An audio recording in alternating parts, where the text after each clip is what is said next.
ಒಂದಿಷ್ಟು ಜನ ಸೇರಿಕೊಂಡು ಹೊಡೆದಿದ್ದಾರೆ, ಬಡಿದಿದ್ದಾರೆ, ತುಳಿದಿದ್ದಾರೆ, ಎಲ್ಲವೂ ಕೂಡ ಗೊತ್ತಾಗ್ತಾ ಇದೆ. ನಟ ದರ್ಶನ್ ಬಂಧನಕ್ಕೆ ಅಭಿಮಾನಿಗಳು ಈಗ ಖಂಡನೆ ವ್ಯಕ್ತಪಡಿಸ್ತಾ ಇದ್ದಾರೆ.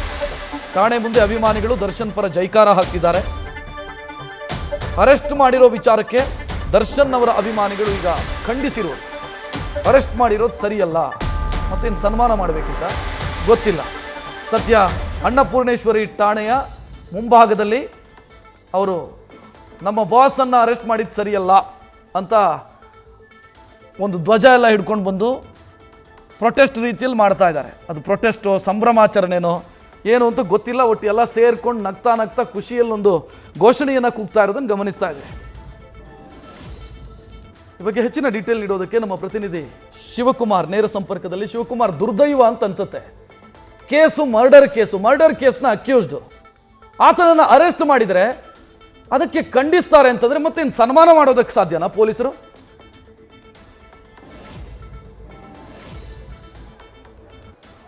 ರಕ್ಷತ್, ಪ್ರಕರಣಕ್ಕೆ ಸಂಬಂಧಪಟ್ಟಂತೆ ದರ್ಶನ್ ಸೇರಿ ಒಟ್ಟು 13 ಜನರನ್ನ ಅನ್ನಪೂರ್ಣೇಶ್ವರ ನಗರ ಪೊಲೀಸರು ಅರೆಸ್ಟ್ ಮಾಡಿ ಬೆಳಗ್ಗಿನಿಂದ ತೀವ್ರ ವಿಚಾರಣೆಗೆ ಒಳಪಡಿಸಿದ್ದಾರೆ. ಇನ್ನೇನು ಕೆಲವೇ ಕ್ಷಣಗಳಲ್ಲಿ ಅವರನ್ನ ನ್ಯಾಯಾಧೀಶರ ಮುಂದೆ ಪ್ರೊಡ್ಯೂಸ್ ಮಾಡಲಿಕ್ಕೆ ಸಿದ್ಧತೆಗಳನ್ನ ಪೊಲೀಸ್ ಅಧಿಕಾರಿಗಳು ಮಾಡಿದ್ದಾರೆ. ಆದ್ರೆ ಇವತ್ತು ದರ್ಶನ್ ಯಾವುದೋ ಸಿನಿಮಾ ರಿಲೀಸ್ ಅನ್ನೋ ರೀತಿಯಲ್ಲಿ ಅಭಿಮಾನಿಗಳು ಸ್ಟೇಷನ್ ಹೊರಭಾಗದಲ್ಲಿ ದರ್ಶನ್ ಅವರಿಗೆ ಜೈಕಾರವನ್ನು ಹಾಕ್ತಿರುವಂತದ್ದು. ದರ್ಶನ್ ಯಾವುದೇ ರೀತಿಯಂತ ತಪ್ಪನ್ನ ಮಾಡಿಲ್ಲ, ನಮ್ಮ ಬಾಸು ಚಾಲೆಂಜಿಂಗ್ ಸ್ಟಾರ್ ಅನ್ನೋ ರೀತಿಯಲ್ಲಿ ಅಭಿಮಾನಿಗಳು ಘೋಷಣೆಯನ್ನು ಕೂಗ್ತಿರುವಂತದ್ದು. ಬೆಳಗ್ಗಿನಿಂದಲೂ ಕೂಡ ಅನ್ನಪೂರ್ಣೇಶ್ವರ ನಗರ ಪೊಲೀಸ್ ಠಾಣೆಯ ಸುತ್ತಲೂ ಕೂಡ 106 ಸಂಖ್ಯೆಯಲ್ಲಿ ಅಭಿಮಾನಿಗಳು ಸೇರಿರುವಂತದ್ದು. ಪೊಲೀಸ್ ಅಧಿಕಾರಿಗಳು ಕೂಡ ಮುಂಜಾಗ್ರತಾ ಕ್ರಮವಾಗಿ ವ್ಯಾಪಕ ಬಿಗಿ ಬಂದೋಬಸ್ತನ್ನು ಮಾಡ್ಕೊಂಡಿದ್ದಾರೆ. ಒಂದ್ ಕಡೆ ಅನ್ನಪೂರ್ಣೇಶ್ವರ ನಗರ ಪೊಲೀಸ್ ಠಾಣೆಗೆ ಸಂಪರ್ಕವನ್ನ ಕಲ್ಪಿಸುವಂತಹ ರಸ್ತೆಗಳನ್ನೇ ಕೂಡ ಕಂಪ್ಲೀಟ್ ಆಗಿ ಬ್ಲಾಕ್ ಅನ್ನ ಮಾಡಿದ್ದಾರೆ. ಒಂದ್ ಕಡೆ KSRP ವೆಹಿಕಲ್ ಗಳನ್ನ ನಿಲ್ಲಿಸಿಕೊಂಡಿದ್ದಾರೆ, ಮತ್ತೊಂದ್ ಕಡೆ ಬ್ಯಾರಿಕೇಡ್ ಗಳನ್ನ ಹಾಕಿ ರಸ್ತೆಯನ್ನ ಬಂದ್ ಮಾಡುವಂತ ಕೆಲಸವನ್ನ ಪೊಲೀಸ್ ಅಧಿಕಾರಿಗಳು ಮಾಡ್ತಿರುವಂತದ್ದು. ಆದ್ರೆ ಇವತ್ತು ಏನು ಕೊಲೆ ಆರೋಪ ದರ್ಶನ್ ಮೇಲೆ ಕೇಳಿ ಬಂದಿದೆ, ಜೊತೆಗೆ ಕೊಲೆಯಾಗಿರುವಂತ ರೇಣುಕಾ ಸ್ವಾಮಿ ಕೂಡ ದರ್ಶನ್ ಅವರ ಅಭಿಮಾನಿಯೇ ಅನ್ನೋ ಒಂದು ವಿಚಾರ ಸದ್ಯ ಪೊಲೀಸ್ ಅಧಿಕಾರಿಗಳ ತನಿಖೆಯಿಂದ ಹೊರಬಂದಿರುವಂತದ್ದು. ಆದ್ರೆ ದರ್ಶನ್ ಯಾವ್ದೋ ಸಿನಿಮಾ ರಿಲೀಸ್ ಆಗಿದೆ,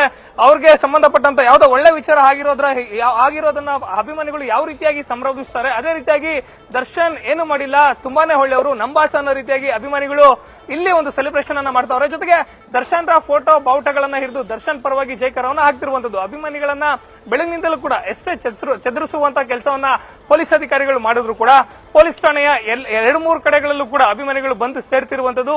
ದರ್ಶನ್ ರನ್ನ ನಾವು ನೋಡ್ಬೇಕು, ದರ್ಶನ್ ಏನು ಮಾಡಿಲ್ಲ, ದರ್ಶನ್ ತುಂಬಾನೇ ಒಳ್ಳೆ ವ್ಯಕ್ತಿ ಅಂತೇಳಿ ಅವರ ಪರವಾಗಿ ಮಾತನಾಡುವಂತ ಕೆಲಸವನ್ನು ಅಭಿಮಾನಿಗಳು ಮಾಡ್ತಿದ್ದಾರೆ. ಆದ್ರೆ ನಿಜಕ್ಕೂ ದುರ್ದೈವ ಅನ್ಬೋದು. ದರ್ಶನ್ ಓರ್ವ ಕೊಲೆ ಆರೋಪಿ, ಅಂದ್ರೆ ಕೊಲೆ ಪ್ರಕರಣದಲ್ಲಿ ಆರೋಪಿ ಆಗಿರುವಂತಹ ವ್ಯಕ್ತಿಯನ್ನ ಪೊಲೀಸ್ ಅಧಿಕಾರಿಗಳು ವಿಚಾರಣೆಯನ್ನು ಮಾಡ್ತಿದ್ದಾರೆ. ಇಲ್ಲಿ ಒಂದು ಸ್ಪಷ್ಟ ಆಗುತ್ತೆ, ಕಾನೂನು ಎಲ್ರಿಗೂ ಕೂಡ ಒಂದೇ, ಅಂದ್ರೆ ಸಮಾಜದ ಕಟ್ಟಕಡೆಯ ವ್ಯಕ್ತಿಗೂ ಕೂಡ ಒಂದೇ ಕಾನೂನು, ಆತ ಎಷ್ಟೇ ದೊಡ್ಡ ಸೆಲೆಬ್ರಿಟಿ ಆದ್ರೂ ಕೂಡ ಒಂದೇ ಕಾನೂನು. ಸದ್ಯ ಪೊಲೀಸ್ ಅಧಿಕಾರಿಗಳ ಕಾರ್ಯಕ್ಕೆ ನಿಜವಾಗ್ಲೂ ಹ್ಯಾಟ್ಸಪ್ ಹೇಳ್ಬೇಕಾಗುತ್ತೆ. ಯಾಕಂತ ಹೇಳಿದ್ರೆ ಆರೋಪಿತ ಸ್ಥಾನದಲ್ಲಿರುವಂತಹ ವ್ಯಕ್ತಿ ಯಾರೇ ಆಗ್ಲಿ, ಎಷ್ಟೇ ಪ್ರಭಾವಿ ಆದ್ರೂ ಕೂಡ ಆತನನ್ನ ವಶಕ್ಕೆ ಪಡ್ಕೊಂಡು ವಿಚಾರಣೆ ಮಾಡುವಂತ ಕೆಲಸವನ್ನ ಪೊಲೀಸ್ ಅಧಿಕಾರಿಗಳು ಮಾಡ್ತಿದ್ದಾರೆ. ಅಂದ್ರೆ ಪೊಲೀಸರು ಅವರ ಕೆಲಸ ಏನ್ ಮಾಡ್ಬೇಕು ಅದನ್ನ ಮಾಡ್ತಿದ್ದಾರೆ. ಆದ್ರೆ ಇದ್ಯಾವುದರ ಪರಿವೇ ಇಲ್ಲದೆ ಅಭಿಮಾನಿಗಳು ಪೊಲೀಸ್ ಠಾಣೆಯ ಹೊರಭಾಗದಲ್ಲಿ ಬಂದು ದರ್ಶನ್ ಪರವಾದಂತಹ ಜೈಕಾರ ಹಾಕ್ತಿರುವಂತದ್ದು ನಿಜವಾಗ್ಲೂ ದುರ್ದೈವದ ಸಂಗತಿ ಅಂತಾನೆ ಹೇಳ್ಬೇಕಾಗುತ್ತೆ. ರಕ್ಷತ್, ಥ್ಯಾಂಕ್ ಯು ಶಿವಕುಮಾರ್ ಮಾಹಿತಿಗೆ. ನ್ಯೂಸ್ ಫಸ್ಟ್ ನಿರ್ಭೀತಿಯಿಂದ ನಿಮ್ಮ ಪರವಾಗಿ.